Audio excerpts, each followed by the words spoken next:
নমস্কার, আমার গল্প পাঠ আসরে আপনাকে স্বাগত। আজও মহাভারত ভারতবর্ষের মানুষের মানসিক আশ্রয়। সুবিশাল পটভূমিকায় মহাভারতের দ্যুতিময় অজস্র চরিত্র জীবনের নানা রূপ নিয়ে আমাদের সামনে আজও ব্যঞ্জনাময়।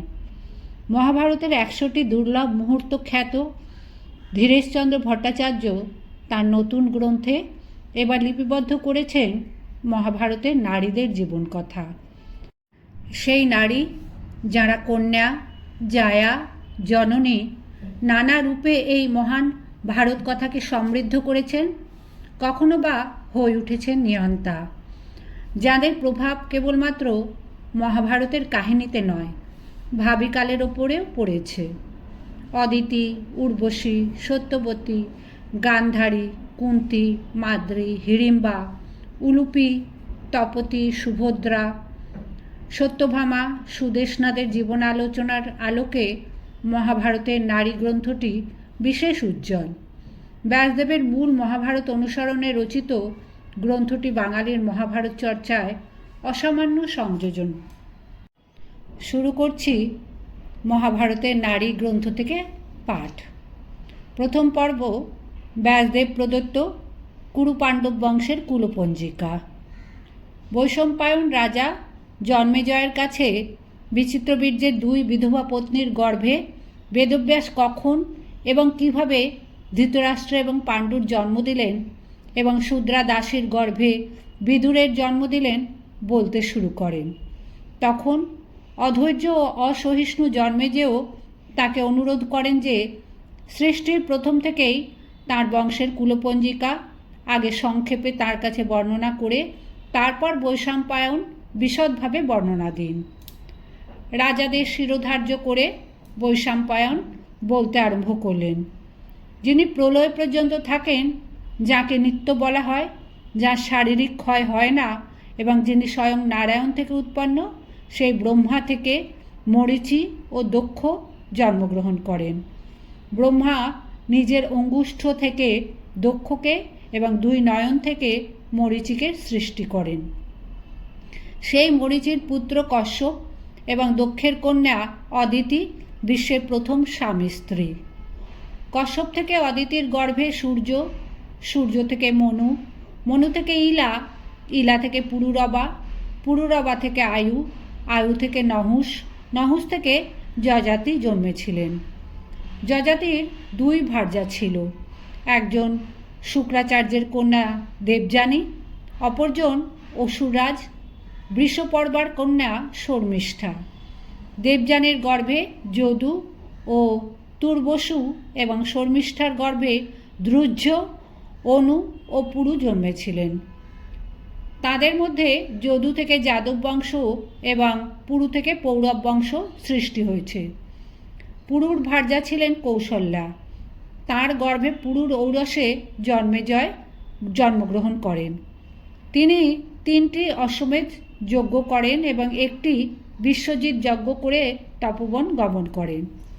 জন্মেজয়ও অনন্তা নাম্নী মগধরাজ কন্যাকে বিবাহ করেন। সেই অনন্তার গর্ভে জন্মেজয়ের প্রাচীনয়ান নামে এক পুত্র জন্মগ্রহণ করেন। তিনি অপর সূর্যোদয়ের পূর্বে পূর্ব দিক জয় করেছিলেন এবং সেই জন্যই তার নাম হয়েছিল প্রাচীনয়ান। প্রাচীনয়ান অশ্মকী নাম্নী যদুবংশীয় একটি কন্যাকে বিবাহ করেন।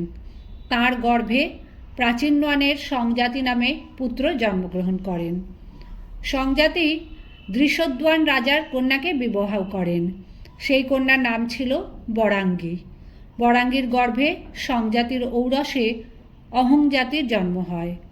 অহংজাতির সার্বভৌম নামক পুত্র জন্মে।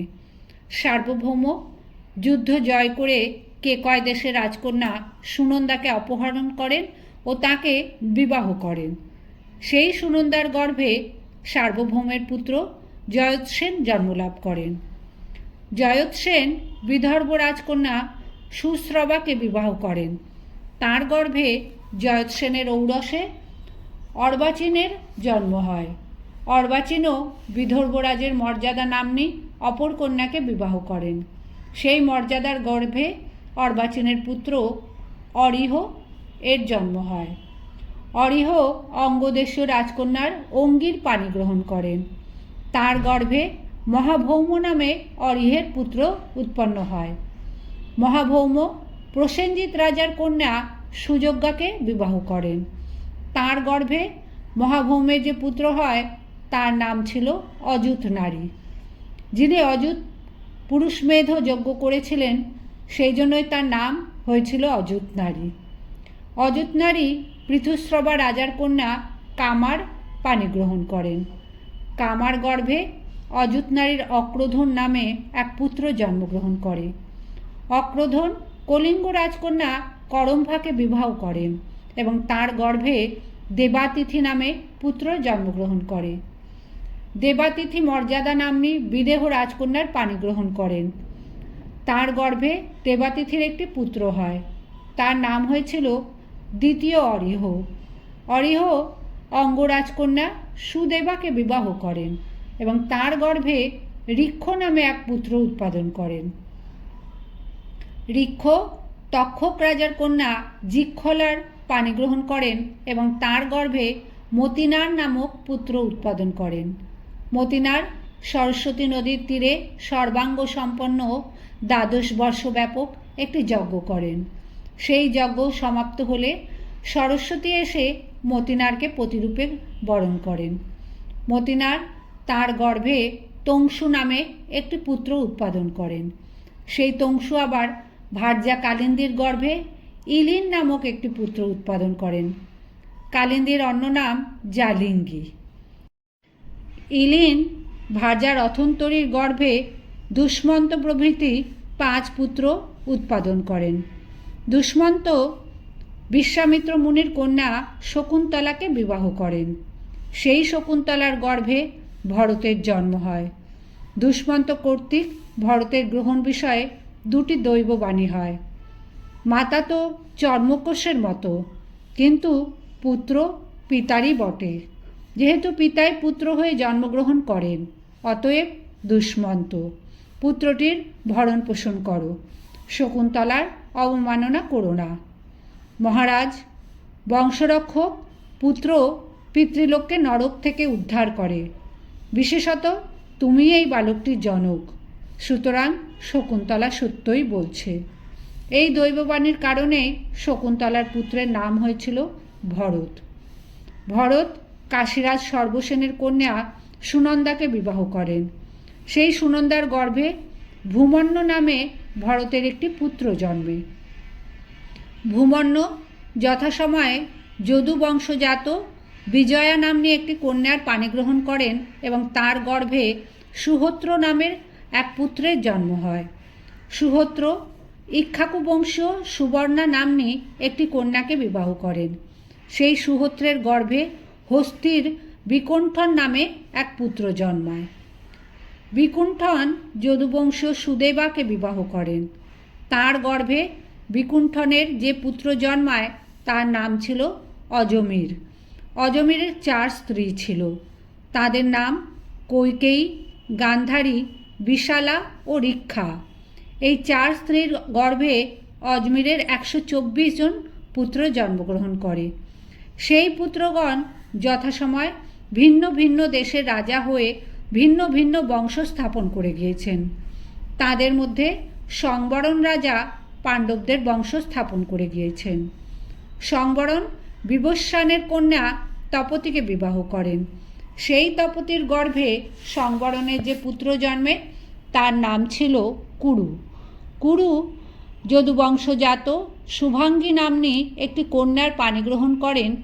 তার গর্ভে বিদুরথ নামে কুরুর একটি পুত্র হয়। বিদুরথ মধুবংশীয়া সম্প্রিয়া নাম্নী একটি কন্যাকে বিবাহ করেন। সেই সম্প্রিয়ার গর্ভে বিদুরথের যে পুত্র জন্মেছিল তার নাম ছিল অনস্যা। অনস্যা মগধ বংশীয়া অমৃতা নাম্নী কোনো কন্যার পানি গ্রহণ করেন। তার গর্ভে অনস্যার পরীক্ষিত নামে পুত্র জন্মে। পরীক্ষিত বাহুদ রাজার কন্যা সুযশাকে বিবাহ করেন। সেই সুযশার গর্ভে পরীক্ষিতের যে পুত্র জন্মায় তার নাম ছিল ভীমসেন। ভীমসেন কেকেও রাজকন্যা কুমারীর পানি গ্রহণ করেন। তাদের পুত্রের নাম হয় প্রতিশ্রবা। প্রতিশ্রবার পুত্র প্রতীপ। প্রতীপ শিবি রাজার কন্যা সুনন্দাকে বিবাহ করেন। পুত্রদের নাম ছিল দেবাপী, শান্তনু ও বাল্মীক। তাদের মধ্যে দেবাপী বাল্যকালেই তপবন গমন করেন আর শান্তনু রাজা হন। শান্তনুর বিষয়ে প্রসিদ্ধি আছে যে তিনি হস্তযুগল দ্বারা যে বৃদ্ধ ব্যক্তিকে স্পর্শ করতেন সেই বৃদ্ধ ব্যক্তি অত্যন্ত আনন্দ অনুভব করতেন এবং পুনর্বার যুবক হয়ে যেতেন। এই জন্যই লোকে তাকে শান্তনু বলে জানত। শান্তনু গঙ্গা দেবীকে বিবাহ করেন এবং গঙ্গার গর্ভে তার দেবব্রত নামে একটি পুত্র হয়। তাকে সকলে ভীষ্ম বলতো। ভীষ্ম পিতা শান্তনুকে সন্তুষ্ট করার ইচ্ছায় ব্যাস জননী সত্যবতীর সঙ্গে তার বিবাহ দিয়েছিলেন। সে সত্যবতীকে সকলে গন্ধকালী বলতো। কুমারী অবস্থায় সেই সত্যবতীর গর্ভে প্রথমে পরাশর থেকে বেদব্যাসের জন্ম হয়। তারপরে আবার সেই সত্যবতীর গর্ভেই শান্তনুর আরও দুটি পুত্র জন্মে। তাদের নাম ছিল চিত্রাঙ্গদ ও বিচিত্রবীর্য। তাদের মধ্যে চিত্রাঙ্গদ যৌবন সীমায় উপস্থিত হতে না হতে গন্ধর্ব কর্তৃক নিহত হন আর বিচিত্রবীর্য রাজা হন। বিচিত্রবীর্য কোশল দেশাধিপতি কাশী রাজার কন্যা অম্বিকা ও অম্বালিকাকে বিবাহ করেন, কিন্তু তিনি নিঃসন্তান অবস্থাতেই মৃত্যুমুখে পতিত হন। তখন সত্যবতী চিন্তা করেন দুষ্মন্তের বংশ লোপ না পায়। তিনি মনে মনে বেদব্যাসের চিন্তা করলেন। তাতে বেদব্যাস তার সম্মুখে দাঁড়িয়ে বললেন, মা, আমাকে কি করতে হবে?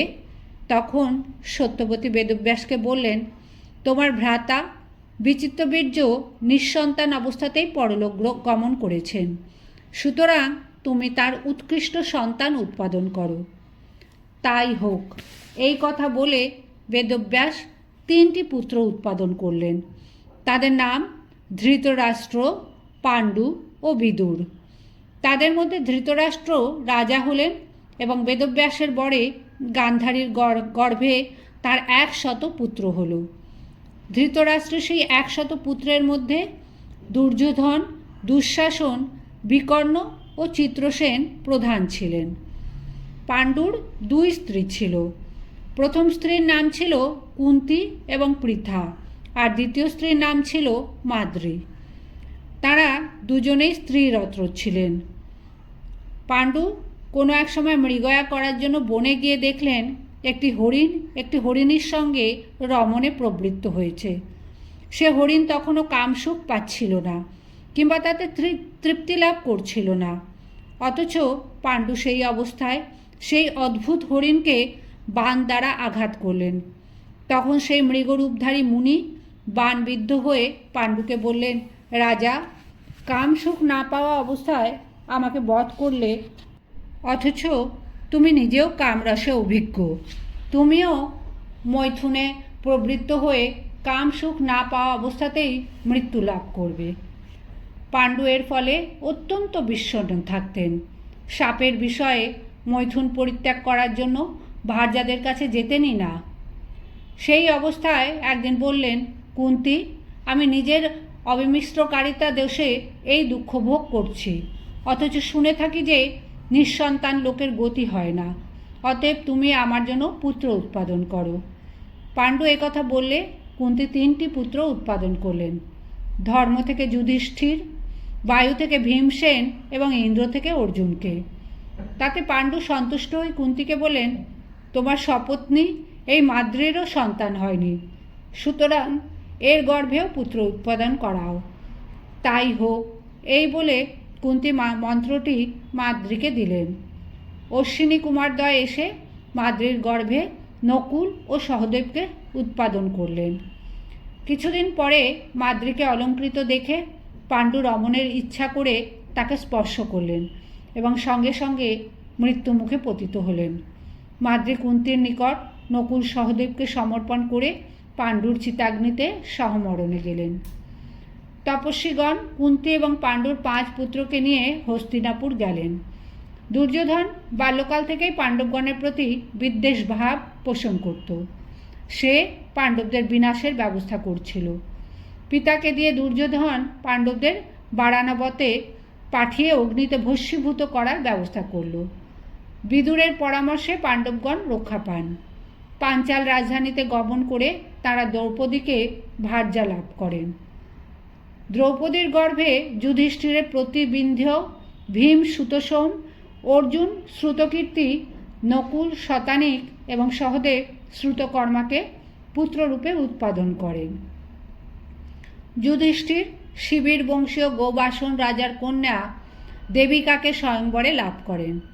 দেবিকার গর্ভে যুধিষ্ঠিরের যৌধেয় নামে পুত্র জন্মে। ভীম কাশীরাজের কন্যা বলধরাকে যুদ্ধে জয়লাভ করেন। তাদের পুত্রের নাম হয় সর্বক। অর্জুন দ্বারকায় গিয়ে শ্রীকৃষ্ণের ভগিনী মধুর ভাসিনী সুভদ্রার পানি গ্রহণ করেন। তাদের পুত্রের নাম হয় অভিমন্যু। অভিমন্যু শ্রীকৃষ্ণের অত্যন্ত প্রিয় ছিলেন। নকুল চেদি রাজের কন্যা করেনুমতিকে বিবাহ করেন এবং তাদের নিরমিত্র নামের পুত্র জন্মে। সহদেব মদ্ররাজ দ্যুতিমানের কন্যা বিজয়াকে স্বয়ংবরে লাভ করেন। তাদের পুত্রের নাম ছিল সুহোত্র। আর ভীমসেন পূর্বেই রাক্ষসী হিড়িম্বার গর্ভে ঘটোৎকচ নামে একটি রাক্ষসপুত্র উৎপাদন করেছিলেন। পাণ্ডবদের 11টি পুত্র হয়েছিল, তার মধ্যে কেবলমাত্র অভিমন্যুর বংশধর জীবিত ছিলেন। অভিমন্যু বিরাট রাজার কন্যা উত্তরাকে বিবাহ করেছিলেন। অভিমন্যুর ঔরসে সেই উত্তরার যে গর্ভ হয় সে 6 মাসে মৃত অবস্থায় ভূমিষ্ঠ হয়। কৃষ্ণ কুন্তী দেবীকে মৃত বালকটিকে কোলে নিতে বলেন এবং মৃত সন্তানটিকে জীবিত করেন। কুরুকুল ক্ষয় হয়ে গেলে পুত্রটির জন্ম হয়েছিল বলে কৃষ্ণ তার নাম রাখেন পরীক্ষিত। পরীক্ষিত মা দ্রৌপদীকে বিবাহ করেন এবং তাদের পুত্রের নাম জন্মেজয়। জন্মেজয়ের ভার্যা বপুষ্টমার গর্ভে জাত পুত্র দুটির নাম শতানিক ও শঙ্কু। আপন ভার্যা বিদেহনন্দিনীর গর্ভে শতানিকের একটি পুত্র জন্মেছে, তার নাম অশ্বমেধ দত্ত। এই হল পুরুর বংশ ও পাণ্ডব বংশের ক্রমিক বিবরণ।